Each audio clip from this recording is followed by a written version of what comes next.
안녕하세요. 말씀으로 나를 살리고 세상을 살립니다. 말씀 한 모금의 허용범 전도사입니다.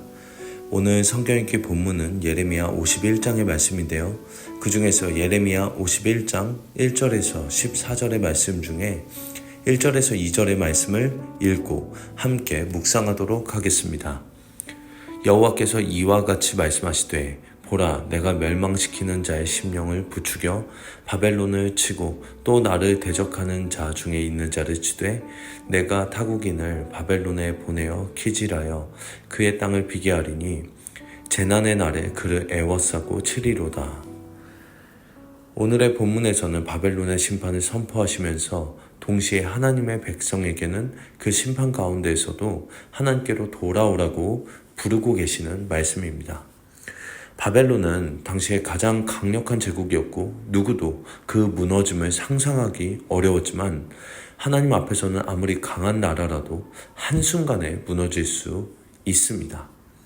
하나님께서는 바벨론에 재앙을 내리시며 그들의 군대와 성벽과 모든 자랑을 무너뜨리시겠다고 말씀하고 계십니다. 이것은 단순히 한 제국의 몰락만을 이야기하는 것이 아니라 하나님을 대적하며 스스로 높아진 모든 교만은 반드시 하나님의 심판 앞에 서게 된다는 사실을 보여주고 있는 것입니다. 바벨론은 자신들의 힘으로 세계를 다스린다고 생각했지만 하나님께서는 그들의 힘보다 크신 분이었습니다. 인간의 눈에는 바벨론이 견고하고 영원할 것처럼 보였지만 하나님의 말씀 앞에서는 풀무불에 던져지는 집과 같습니다. 그렇게 5절은 이스라엘과 유다가 완전히 버림받은 것이 아니라고 말씀합니다. 비록 그들이 하나님 앞에서 죄를 범했고 심판을 받고 있지만 하나님은 여전히 그들의 하나님이십니다. 여기에서 우리가 붙들어야 할 은혜들이 있습니다. 하나님의 징계는 하나님의 백성을 버리셨다는 선언이 아니라 다시 하나님께 돌아오게 하시는 과정일 수 있습니다. 이스라엘이 바벨론의 압제 가운데 있다고 해서 하나님께서 그들을 버리시거나 잊으신 것이 절대 아니었습니다. 오히려 하나님은 바벨론을 심판하시고 자기 백성을 건져내실 계획을 갖고 계셨습니다. 준비하고 계셨습니다. 그러므로 6절에서는 바벨론 가운데서 도망하여 각기 생명을 구하고 라고 말씀합니다. 바벨론의 죄악에 함께 휩쓸리지 말고 그 심판에서 자신을 구하라는 것입니다. 이것은 단순히 지리적으로 바벨론을 떠나라는 의미만이 아니라 하나님께서 심판하시는 세상의 가치와 질서에 자신을 묶어두지 말라는 영적인 경고라고도 할 수가 있겠습니다. 바벨론은 여러 민족을 취하게 만든 금장과도 같았는데요. 많은 나라가 바벨론의 힘과 부와 문화에 취했고 그 화려함을 보면서 바벨론이 영원할 것이라고 생각했습니다. 그러나 하나님께서는 그 금잔을 깨뜨리십니다. 이것이 세상의 영광이 가진 한계인 것이죠. 눈에 보이는 화려함과 성공과 힘이 결코 영원하지 않습니다. 하나님 없이 세워진 것은 아무리 견고해 보여도 무너집니다. 그렇기에 말씀은 바벨론이 갑자기 넘어져 파괴되니 너희는 그를 위하여 울라 라고 합니다. 사람들은 바벨론의 몰락을 보며 놀라고 슬퍼하겠지만 하나님께서는 이미 그들의 죄악을 보셨고 그들의 교만을 심판하십니다. 특히 9절의 말씀은 의미가 깊은데요.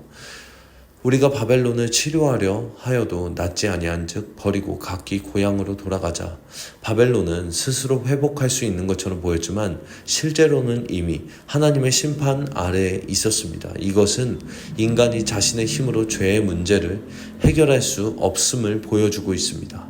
아무리 강한 제국도 하나님께서 심판하시면 스스로 자신을 치료할 수 없는 것이죠. 결국 중요한 것은 내가 얼마나 강한가가 아니라 내가 누구를 의지하고 있는가입니다. 그리고 10절에서 하나님의 백성은 여호와께서 우리의 공의를 드러내셨으니 오라 우리가 시온에서 우리의 하나님 여호와의 일을 선포하자 라고 고백합니다. 바벨론의 심판을 통해서 드러나는 것은 단순한 정치적인 승리가 아니라 하나님께서 자기 백성을 버리지 않으셨다는 사실입니다. 하나님께서 행하신 일을 경험한 사람은 그것을 자기의 능력으로 해석하지 않고 여호와께서 행하셨다라고 고백합니다. 그리고 이어지는 11에서 14절에서는 바벨론을 향한 하나님의 심판이 얼마나 확실한지를 다시 강조하고 있습니다. 바벨론은 성벽을 자랑하고 군대를 의지하며 많은 물과 풍요를 의지했지만 하나님께서 말씀하시면 그 모든 것이 아무것도 아닌 게 됩니다. 바벨론은 많은 물 위에 사는 자처럼 스스로 풍요롭고 나는 안전하다, 우리는 안전하다 라고 생각했지만 하나님께서는 그들의 끝이 왔다고 말씀하십니다. 여기에서 우리의 삶을 돌아보기를 원합니다. 우리도 때로는 하나님보다 내가 쌓아놓은 것들을 의지할 때가 많습니다. 내가 가진 능력, 사람과의 관계, 재정, 경력, 명예, 사역의 열매, 내가 만들어 놓은 안정감을 바라보면서 그것이 나를 지켜줄 것처럼 생각합니다. 그러나 오늘 본문에서는 내가 의지한 것이 정말 영원할 수 있느냐? 이것을 우리에게 질문하는 것 같습니다. 하나님께서 허락하지 않으시면 우리가 쌓은 성벽도 무너질 수가 있고 우리가 자랑하는 것도 하루아침에 사라질 수 있음을 기억하셔야 합니다. 그러므로 이 말씀은 바벨론을 향한 심판의 말씀이면서 동시에 하나님의 백성에게 주시는 믿음의 말씀인 것입니다. 세상이 아무리 강해 보여도 하나님보다 강하지 않고 세상의 질서가 아무리 견고해 보여도 하나님의 말씀보다 견고하지 않습니다. 그러므로 성도는 세상의 크기를 보고 두려워하는 사람이 아니라 하나님의 크기를 바라보는 사람이어야 합니다. 바벨론의 금잔에 취하시지 말고 하나님만을 붙듭시다. 내가 의지하던 것이 모두 무너질 때 하나님까지 무너진 것이 아니라 오히려 하나님만이 끝까지 남아 계시는 분이라는 사실을 발견할 수 있어야 합니다. 그렇게 우리가 붙들어야 할 것은 세상의 견고함이 아니라 하나님의 신실하심입니다. 하나님께서 심판하실 것은 반드시 심판하시고 하나님께서 구원하시기로 작정하신 자는 반드시 붙드십니다. 그러므로 세상의 영광에 마음을 빼앗기지 마시고 우리의 삶을 다시 하나님께 돌려드리며 오늘도 여호와께서 행하셨다라고 고백하는 믿음의 하루가 되시기를 간절히 바라겠습니다.